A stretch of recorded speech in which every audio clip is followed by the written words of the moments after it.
రాజమౌళి గారు, మీకు ఇబ్బంది కలిగింది, మీ వీడియో రకరకాల చోట్లకి ఏదో ఇబ్బంది ఉండగలిగి మీరు రిలీజ్ చేయలేకపోయారు. ఎవరి కష్టాలు వాళ్ళకు ఉంటాయి, కాదనట్లేదండి. కానీ ఆంజనేయ స్వామి వెనకుండి నడిపిస్తాడు అని మీ నాన్నగారు అన్నారు.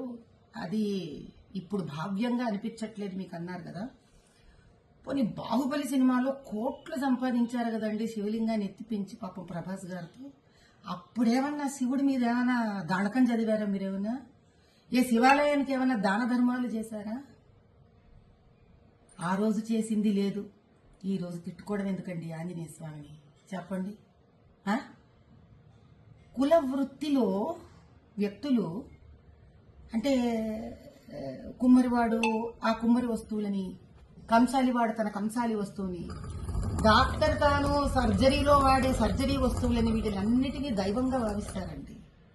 భగవంతుడు డబ్బు సంపాదనకి వాడుకోండి, కాదనట్లేదు. కనీసం డబ్బు సంపాదనకి ఉపయోగపడ్డాడు భగవంతుడు అని ఆయన పట్ల ఒక గౌరవం ఉంచడం మీలాంటి వాళ్ళకి, మాలాంటి వాళ్ళకి, మనందరికీ సామాజిక స్ఫూర్తిగా ఉండాలి. ఎందుకంటే ప్రజలు మనని చూసి మన మాట విని చైతన్యవంతమవుతారు. అంత బేలలాగా మీరు ఎవరో ఏదో షాట్లు మీకు కొట్టేశారు కాబట్టి మీకు ఆంజనేయ స్వామి వెనక లేడని మీరు భావించడం, ఆ తర్వాత వెంటనే సమస్య తీరిపోగానే చిన్నపిల్లలాగా వేసేసుకోవడం, ఇంకా నిలకడెక్కడుంది రాజమౌళి గారు మీ అంత పెద్ద మనిషికి కూడా?